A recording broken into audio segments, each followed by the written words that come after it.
Shri Zacharia George, ഇവിടെ ഇപ്പോൾ ആലുവ സംഭവത്തിൽ ആണെങ്കിൽ പോലീസിന് ഒരുപാട് അഭിനന്ദനം കിട്ടി. പക്ഷേ കണ്ടെത്തിയത് ആ കുട്ടിയുടെ മൃതദേഹമാണ്. താങ്കൾ നേരത്തെ സൂചിപ്പിച്ചതുപോലെ തന്നെ ഓരോ സംഭവത്തിലും കുട്ടിയെ ഉപേക്ഷിച്ച് അവർ കടന്നു കളഞ്ഞു. ആ ഘട്ടത്തിലൊന്നും ആളുകളെ പിടിക്കാൻ പോലീസിന് കഴിഞ്ഞിരുന്നില്ല. ഇവിടെയും ഇപ്പോൾ പഴുതടച്ച സുരക്ഷ ഒരുക്കി 5-6 സംഘങ്ങളായി തിരിഞ്ഞുള്ള അന്വേഷണം നടക്കുന്നു. പോലീസ് നായയെ ഉപയോഗിക്കുന്നു, ഡ്രോൺ ഉപയോഗിക്കുന്നു, എല്ലാ സജ്ജീകരണങ്ങളും ഒരുക്കിയിട്ടും അതിന് ഏറ്റവും അടുത്ത് തന്നെ ഒരു പ്രദേശത്ത് കൊണ്ടുവന്ന് ഈ കുട്ടിയെ ഉപേക്ഷിച്ച് കടന്നു കളഞ്ഞിരിക്കുന്നു. ഇതിന് പിന്നിൽ പ്രവർത്തിച്ചവർ ആരാണ് എങ്കിലും അവർ. അപ്പോൾ പോലീസിന് ഇങ്ങനെയുള്ള സംഭവങ്ങൾ ഉണ്ടായിക്കഴിഞ്ഞാൽ തന്നെ എന്തൊക്കെ ചെയ്യാൻ കഴിയുന്നു എന്നതിൽ വീണ്ടും ചോദ്യങ്ങൾ ഉയരുകയല്ലേ?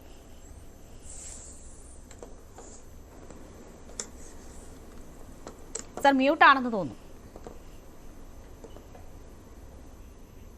ഒന്ന് അൺമ്യൂട്ട് ചെയ്തിട്ട് സംസാരിക്കാമോ?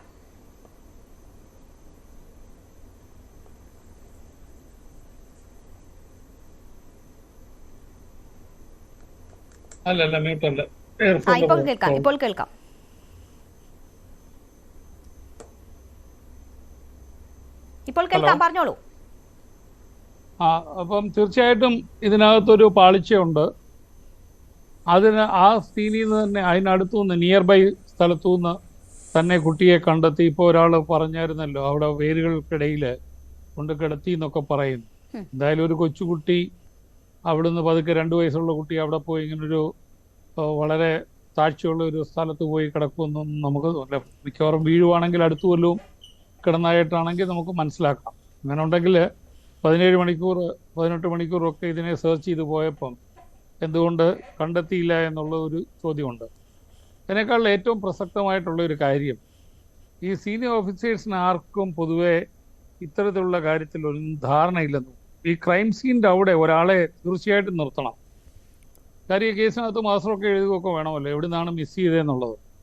അപ്പോൾ അവിടെ നിന്നിട്ട് പോലീസുകാർ അവിടെ നിന്നിട്ട് ഫർദർ ഇൻഫർമേഷൻ മാത്രമല്ല അടുത്തെവിടെയും ബ്ലഡ് സ്റ്റെയിൻ ഉണ്ടോ ഇതൊക്കെ അവർക്ക് ചെക്ക് ചെയ്യാവുന്നതാണ്. അപ്പോൾ എന്തുകൊണ്ട് സീനിൻ്റെ അടുത്ത് തന്നെ ഈ കുട്ടിയെ കിട്ടുന്നിടം വരെ പോലീസ് ഉണ്ടായില്ല? ഇതിൽപ്പെട്ട ആൾക്കാർക്ക് കോൺഫിഡൻസ് കൊടുക്കാനും നമ്മൾ കമ്മ്യൂണിറ്റി പോലീസിംഗ് എന്ന് പറഞ്ഞ വലിയ പ്രിൻസിപ്പിൾസൊക്കെ പറയുന്നുണ്ട്. അപ്പോൾ കമ്മ്യൂണിറ്റി പോലീസിങ്ങിൻ്റെ ഭാഗമായിട്ട് പൊതുസമൂഹത്തെ വിശ്വാസത്തിലെടുത്ത് അവരുടെ നിന്നുള്ള വിവരങ്ങളുമൊക്കെ വെച്ച് ഇതിനെ ഐഡൻറ്റിഫൈ ചെയ്യാനുള്ള ഒരു പ്രോസസ്സിലേക്ക് പോകേണ്ടതായിരുന്നു.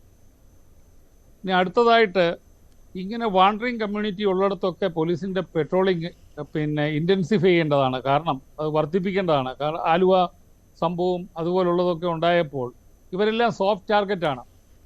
ഈ പണമുള്ള വീട്ടിൽ ഒക്കെ പോയി അവിടെ സെക്യൂരിറ്റി ഗാർഡുണ്ട്, നല്ല ജർമ്മൻ ഷെപ്പേർഡ് പട്ടി, അതിനേക്കാളിലും വലുതൊക്കെ ലക്ഷങ്ങളുടെ പട്ടിയൊക്കെ ഉണ്ട് അവിടെ കാവൽ നിൽക്കാൻ.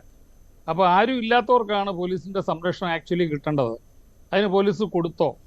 അല്ലെ നമ്മൾ നേരത്തെ ഉണ്ടായ ബിറ്റർ എക്സ്പീരിയൻസിൽ നിന്ന് നമ്മൾ ബെറ്റർ ലെസൺസ്, നല്ല പാഠങ്ങൾ പഠിച്ചോ എന്നുള്ള വലിയൊരു ചോദ്യമാണ്.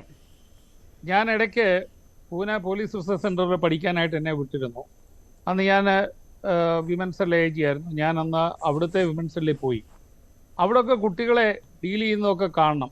നിങ്ങൾ തന്നെ ഒന്ന് ക്യാമറയുമായിട്ട് കേരളത്തിലെ 1994 30 വർഷം മുമ്പ് ഉണ്ടായ വനിതാ സെല്ലൊന്ന് നോക്കണം. കുപ്പക്കുഴി ഇതിലും നല്ലതാണ്.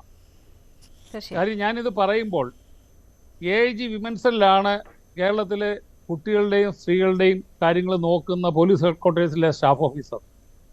അവരിട്ടേക്കുന്നത് മേട്ടുക്കട പോലീസിൻ്റെ മൗണ്ടഡ് പോലീസിൻ്റെ അടുത്തുള്ള ഒരു ഷെഡിലാണ്.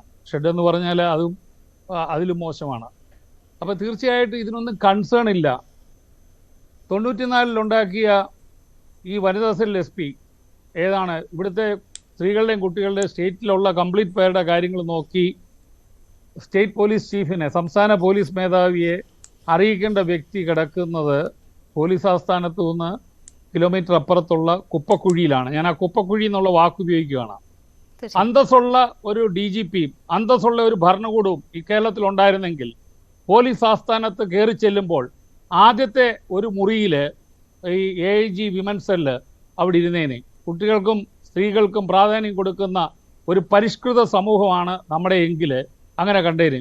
ഞാനിത് കമ്പയർ ചെയ്യുന്നത്, ഞാൻ പൂനെ പോലീസ് റിസർച്ച് സെൻറ്ററിൽ ചെന്നപ്പോൾ അവിടെ സർക്കിൾ ഇൻസ്പെക്ടർ ഇരിക്കുന്ന മുറി കണ്ടാൽ ഇവിടെ ഐ ജിമാരിരിക്കുന്ന മുറിക്ക് തുല്യമായ ഒരു നിലവാരത്തിലാണ്. കാരണം അവർക്ക് ബെറ്റർ ഒരു എൻവയോൺമെൻറ്റ് കൊടുക്കണം ജോലി ചെയ്യാൻ. അവർക്ക് നല്ല രീതിയിൽ ജോലി ചെയ്യാനായിട്ട് അവസരം കൊടുക്കാതെയും ജനങ്ങളുമായിട്ട് ഇൻട്രാക്ട് ചെയ്യാനുള്ള കാര്യങ്ങൾ കൊടുക്കുന്നില്ല. ഈ AIG വിമൻസ് സെല്ലിൻ്റെ കീഴിലാണ് സ്റ്റേറ്റിലെ എല്ലാ വിമൻസ് സെല്ല് CAമാരും ഉള്ളത്. ഇന്ന് ഗവൺമെൻറ് ഓർഡറിൽ കിടക്കുന്നു. 30 വർഷമായിട്ട് അത് ഫലത്തിൽ വന്നിട്ടില്ല. അപ്പോൾ ഇങ്ങനെയുള്ള ഒരു സിസ്റ്റത്തിൽ, ഒരു ഡീജനറേറ്റഡ്, ഒരു കൊറോഡഡ് സിസ്റ്റത്തിൽ ഇങ്ങനെയുള്ള സംഭവങ്ങളൊക്കെ ദിവസവും ഉണ്ടാകും.